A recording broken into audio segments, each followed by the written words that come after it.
C'était il y a plus d'un an et demi, le 22 juin 2021, entre deux tours de l'élection de la CTG, les listes de Jesse Américain, Gabriel Serville et Jean-Paul Ferreira fusionnaient pour battre le président de l'époque, Rodolphe Alexandre, qui était arrivé en tête lors du premier tour. Liste d'union donc victorieuse comme on le sait, mais qui à l'épreuve du pouvoir apparaît ces dernières semaines comme fragilisée. Jesse Américain s'est retiré de sa délégation la semaine dernière et les sorties médiatiques, les pas de côté, dirons-nous, d'un certain nombre d'élus qui appartiennent pourtant à la majorité se multiplient. Que reste-t-il donc de l'Union de 2021 et quelles perspectives à venir en ce début d'année? Pour en parler, le premier vice-président de la CTG, Jean-Paul Ferreira, est avec nous ce matin. Bonjour. Bonjour Monsieur Zamit, et permettez-moi en ce début d'année de présenter tous mes vœux de bonheur et de santé à l'ensemble de vos auditeurs et auditrices, mais également à l'ensemble de la population guyanaise. Oui, c'est vrai qu'on est encore le 12 janvier, on peut encore souhaiter les vœux à tout le monde. Merci beaucoup déjà d'avoir accepté notre invitation, Jean-Paul Ferreira, d'avoir choisi Radio Pays pour vous exprimer dans ce contexte agité. Pourquoi prendre aussi peu la parole? Et on va commencer par là, dans les médias, Jean-Paul Ferreira. Je sais bien que vous n'êtes pas un addict aux entretiens médiatiques, mais là, enfin, j'ai l'impression qu'on vous entend, on vous entendait plus quand vous n'étiez que, entre guillemets, maire d'Awala Yalimapo. Vous entendiez surtout les actions sur lesquelles on travaillait à l'époque, mais effectivement, dans le cadre de la fonction de premier vice-président de la CTG, je mets un bémol particulier sur ces questions de communication au travers des médias, parce que je le rappelle, il y a un président de la collectivité, il n'y en a pas deux, et il faut pouvoir se le rappeler à chaque fois, et que l'essentiel effectivement de la parole politique est porté par le président de la collectivité territoriale de Guyane, donc en l'occurrence monsieur Serville, et en fonction des thèmes, en fonction bien évidemment des actualités également. Donc il s'agit pour chacun des élus avec délégation de pouvoir s'exprimer sur ces parties, en tout cas sur ces domaines de compétences. Néanmoins, il y a d'autres vice-présidents qu'on entend plus que vous. Est-ce que vous entendez cet étonnement à la fois de nous, médias, journalistes, mais aussi d'une partie de la population qui, finalement, et je vous résume la question, où est Jean-Paul Ferreira? Je l'entends très bien, rassurez-vous. Et dans ma posture de départ, je l'ai toujours dit, je ne communique pas pour communiquer, il s'agit d'avoir une parole politique à apporter quand on choisit de communiquer à un moment donné. Ouais. Alors, on va évidemment parler de votre propre position actuelle et à venir au sein de la majorité, mais d'abord, j'aimerais avoir votre avis, Jean-Paul Ferreira, sur ces 1 an et demi de travail à la CTG et sur tout ce qu'on voit, tout ce qu'on entend depuis quelques semaines. Est-ce que les fragilités qui apparaissent au grand jour ne relèvent finalement que du jeu traditionnel de la politique, ou bien ça révèle des tensions, des désaccords qui étaient là finalement depuis le début ? Écoutez, la situation, elle est pas propre à la Guyane, elle est pas propre à la collectivité territoriale de Guyane. Je crois que en début de mandature, de cette manière-là, effectivement, il y a un contexte particulier parce que nous sommes dans le cadre d'une fusion, d'une coalition, je le rappelle. Donc avec 3 groupes de départ, vous l'avez rappelé dans vos propos à l'instant, et ce contexte fait qu'effectivement on arrive des fois à des expressions qui peuvent paraître pour certains maladroites, etc. Mais je rappelle que ces 3 groupes ont à apprendre à se connaître. Et le fait de se connaître, ça continue. On ne se connaît toujours pas assez en 1 an et demi de travail. Vous savez, quand on parle de groupes différents, c'est très compliqué. Je veux dire, c'est humain avant tout. Il faut apprendre à se connaître, il faut apprendre surtout à travailler ensemble, avec des groupes différents, avec des parcours politiques différents. Et beaucoup d'élus de cette majorité donc sont de nouveaux élus, donc pas forcément dès le départ aguerris à la chose politique. Donc il y a des choses à apprendre. Il faut le faire rapidement, bien évidemment, pour éviter certains écueils. Mais en tout cas, ce temps est nécessaire. Il s'agit parallèlement à tout cela donc de travailler sur les questions d'urgence, sur les questions importantes donc dont la CTG a la charge, et les choses se font naturellement au fur et à mesure. Après, qu'il y ait des expressions ici et là, c'est pas propre à la CTG.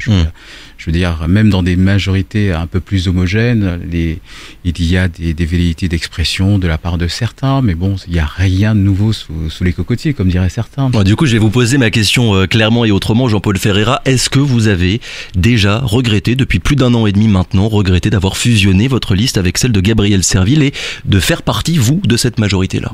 Je rappelle que c'est une fusion qui a été appelée souhaité en tout cas par la population guyanaise, qui majoritairement s'est prononcée pour cette fusion donc au second tour. Mais qui a été difficile à atteindre, cette fusion, cette coalition durant l'entre-deux tours. C'est normal, on est en pleine discussion au lendemain du premier tour. Vous imaginez bien que les choses ne se font pas aisément, donc ça a été difficile, mais on y est arrivé et cet engagement doit être respecté vis-à-vis de la population. Et pour ma part, avec le groupe auquel j'appartiens, bien évidemment, dans cette grande majorité, il y a aucun souci de désaccord ou particulier donc avec l'ensemble de la majorité. Mais du coup, la question qui se pose, Jean-Paul Ferreira, c'est est-ce que vous vous êtes unis pendant la campagne en 2021 plus par rejet de Rodolphe Alexandre que par un véritable partage sur le fond, les idées, le programme également et l'entente personnelle? On le sait bien que c'est quand même très important de bien s'entendre au sein d'une même équipe pour qu'elle fonctionne le mieux possible. Vous évoquez l'ancien président de la collectivité. Pour moi, c'était pas un sujet. Le sujet, c'était avant tout la question d'une réorientation politique des affaires de la Guyane, et notamment qui était conduite par Rodolphe Alexandre. Mais écoutez, c'est comme ça. Il y a eu une alternance qui a été choisie par la population. Il s'agit d'une part de la respecter. On est en démocratie jusqu'à nouvel ordre. Et d'autre part, surtout pour nous, l'intérêt supérieur de la Guyane prévaut dans l'ensemble de nos préoccupations. Et on l'a vu au travers, d'ailleurs, des délibérations qui ont été prises depuis 1 an et demi.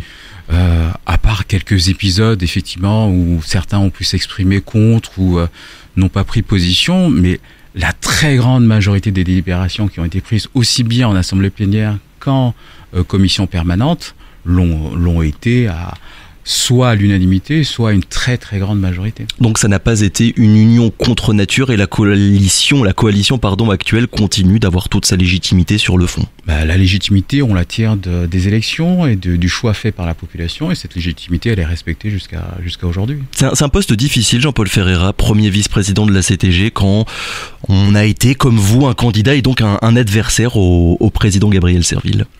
Il s'agit d'une posture à avoir, effectivement, qui n'est pas forcément aisée tout le temps, bien évidemment, mais quand on a un peu d'expérience, on sait pertinemment que si les choses avaient été autrement en termes de décision de la population, Monsieur Gabriel Serville, aujourd'hui président de la collectivité, aurait suivi évidemment les engagements pris par mon équipe à ce moment-là.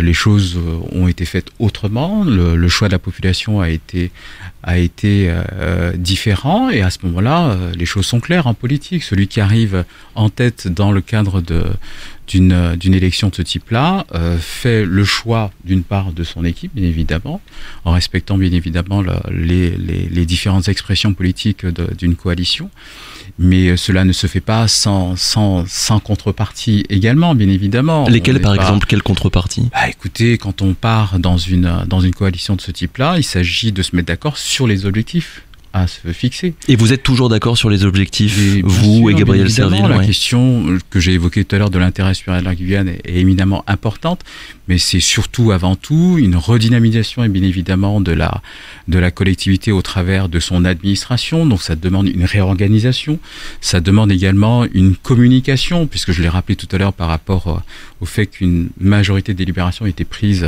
à une très grande majorité, sinon à l'unanimité. Donc ça veut dire qu'on n'a pas su, certainement, dans notre jeunesse politique d'un an et demi à la tête de la collectivité, suffisamment communiquer, en tout cas, d'une meilleure manière pour que les choses soient entendues et appréciées par l'ensemble de ceux qui nous suivent, bien évidemment, c'est-à-dire la population guyanaise.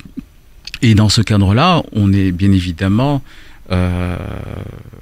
à l'écoute de ce qui se dit. C'est bien pour ça que j'ai accepté votre invitation aujourd'hui, parce que il s'agit de montrer à la population que les engagements de départ sont respectés et que l'objectif de départ est respecté également.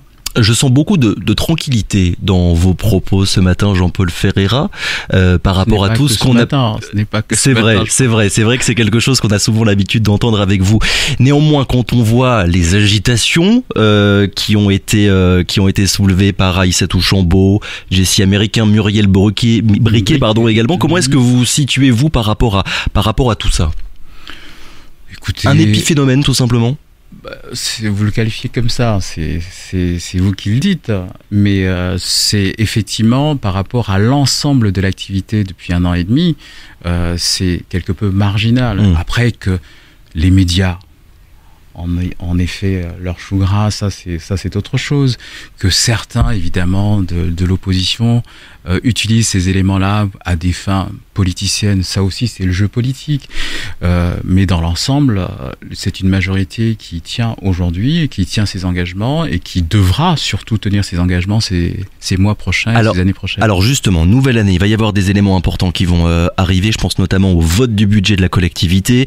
Comment est-ce que vous vous situez, Jean-Paul Ferreira, par rapport à ça? Qu'est-ce que vous attendez, vous, de ce budget qui sera finalement le premier à part entière de la majorité actuelle après le budget de transition, comme vous le disiez tout à l'heure, de l'année dernière? Oui, on a connu un budget de transition l'année dernière, ce qui est normal lors de passation de pouvoir de ce type-là.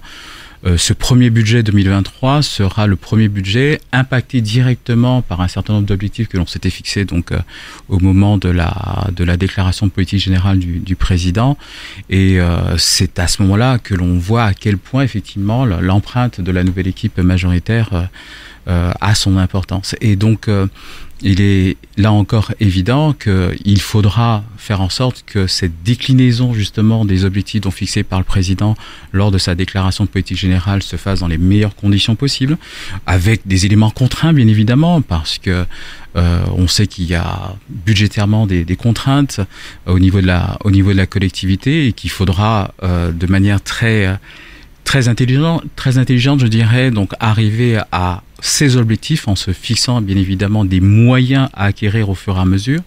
Je rappelle qu'on débute une nouvelle programmation de fonds européens, ce qui n'est pas négligeable en soi, donc pour la collectivité elle-même, mais pour l'ensemble des collectivités et établissements publics que nous connaissons sur notre territoire. Et il s'agit pour la collectivité d'accompagner cette dynamique-là, aussi bien sur les questions d'éducation, sur les questions liées à l'économie, parce que c'est un sujet important pour l'équipe actuelle. Mais justement, vous parlez d'empreinte, Jean-Paul Ferreira, c'est quoi la trace, l'empreinte de cette majorité actuelle par rapport à la précédente? Quel point, quel dossier, quelle décision? C'est quoi le bilan que vous faites de ces à peu près 18 derniers mois? Et là, je parle ni de l'ambiance, ni des alliances politiques, mais du fond de ce qui a été fait. Quand on regarde avec un œil un peu aguerri effectivement la situation, il y a un élément important, c'est la question de l'évolution statutaire, oui. Parce que ça a été un engagement de la part de l'équipe suite au fameux congrès où on a eu une unanimité donc exprimée par l'ensemble des élus guyanais lors du congrès.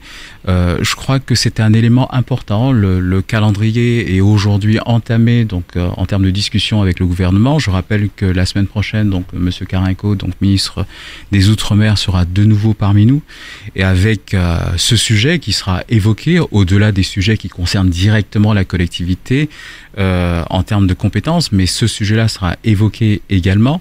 Et je pense qu'il est important que les Guyanais, et notamment leurs représentants, aussi bien élus que de la société civile, donc qui constituent le comité de pilotage qui suit ces travaux, que les Guyanais soient conscients de la difficulté de la démarche, bien évidemment, dans un contexte, là encore, du point de vue institutionnel et politique au niveau national, extrêmement... On est dans une situation contrainte actuellement, mais les Guyanais ont tout à gagner effectivement à, d'une part, garder cette union affichée donc il y a quelque temps, et d'autre part, se mettre en tête que ça ne peut être qu'un projet guyanais fait par des Guyanais et pour des Guyanais, et la contribution, je dirais, de l'État doit être liée au calendrier politique donc du gouvernement, même si effectivement on sait que malgré tout ce que l'on pourra imaginer en termes de solutions pour la Guyane, on est très loin de la situation évidemment de la Nouvelle-Calédonie ou de la Polynésie ou de la Corse, etc. Le territoire guyanais a ses propres réalités et enjeux pour lesquels il faut absolument trouver des solutions qui soient guyanaises par des Guyanais. Mais d'après ce que vous constatez, Jean-Paul Ferreira, la CTG, votre poste à vous au sein de la CTG, est-ce qu'il vous permet vraiment de faire ce que vous avez envie de faire pour la Guyane, ou bien finalement ça n'est qu'une gestion des affaires courantes ? Ça ne peut pas être une question d'affaires courantes. Si on s'engage à ce niveau de responsabilité, c'est pour faire évoluer les choses, évidemment positivement pour le territoire. Il s'agit de respecter ses engagements politiques pris donc au moment des élections, de manière à ce que, à l'issue du mandat, que la population soit à même d'évaluer, bien évidemment, les politiques publiques sur lesquelles nous avons pu agir et évidemment sanctionner ou pas l'équipe majoritaire actuelle. Soutien total et absolu de votre part, Jean-Paul Ferreira, au président Gabriel Serville, ou bien est-ce que vous avez demandé des garanties, certaines garanties pour que votre coalition continue d'exister, à la fois sur le fonctionnement de l'équipe, le départ de certaines personnes, mais aussi sur le fond de la politique à mener?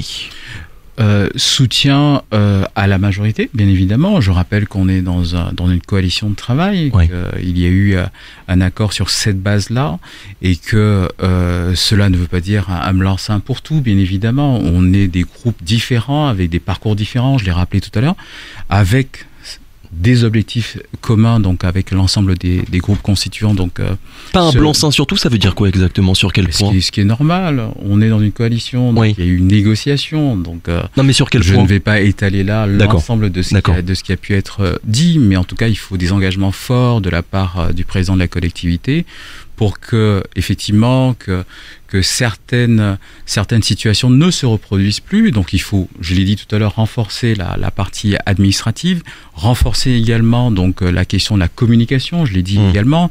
J'insiste beaucoup sur ces aspects-là, en interne, mais évidemment en externe aussi, et pour que les élus, et beaucoup d'élus sont nouvellement élus, je l'ai dit tout à l'heure, je le répète. Oui, la question de la formation des élus. La formation des élus, la question de l'accompagnement des élus, bien évidemment, au travers d'assistants de groupe, que l'on n'a toujours pas aujourd'hui. Donc le président s'y est engagé, et je pense que il a donné des signes en tout cas positifs de ce point de vue-là, parce qu'on a un rendez-vous important, c'est le vote du budget donc durant ce premier trimestre, et ce vote de budget est un élément important du point de vue politique qui doit être largement partagé pour que l'on puisse être en mesure d'être dans la plus grande sérénité pour les mois et années à venir. Dernière question, dernière précision, Jean-Paul Ferreira, à vous qui êtes délégué au développement durable, vice-président délégué au développement durable et à la transition énergétique, la CEOG, vous êtes à 100% pour le projet?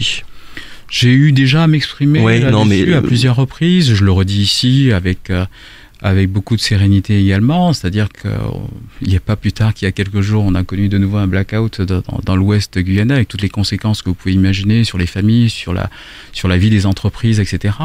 Et on voit là à quel point ce projet est impactant, s'il se réalise, bien évidemment. Et ce projet a toute sa pertinence donc dans cette partie du territoire qui connaît d'énormes difficultés. Et il ne se passe pas une semaine sans une coupure d'électricité dans l'Ouest guyanais. Et ce n'est pas possible de continuer dans cette situation. Donc il faut agir, investir évidemment, ne pas faire n'importe quoi. Il ne s'agit pas non plus là de faire tout et n'importe quoi, mais il s'agit là d'un projet qui correspond en tout point donc à ce que l'on appelle communément la PPE, donc la programmation pluriannuelle de l'énergie, et qui a pour objectif notamment de verdir donc la production d'énergie ici en Guyane, qui est largement déjà verte au travers de ce que nous fournit donc Petit Saut, mais qui en termes d'objectifs, nous on affiche clairement la possibilité d'ici quelques années d'être à 100% en ENR ici en Guyane. Voilà, donc avec des travaux pour la CEOG, pour ce qui concerne la Guyane, qui devrait normalement, nous dit-on, reprendre d'ici normalement la fin du mois. Merci beaucoup Jean-Paul Ferreira d'avoir répondu à nos questions. Je le rappelle évidemment, premier vice-président de la CTG. Radio.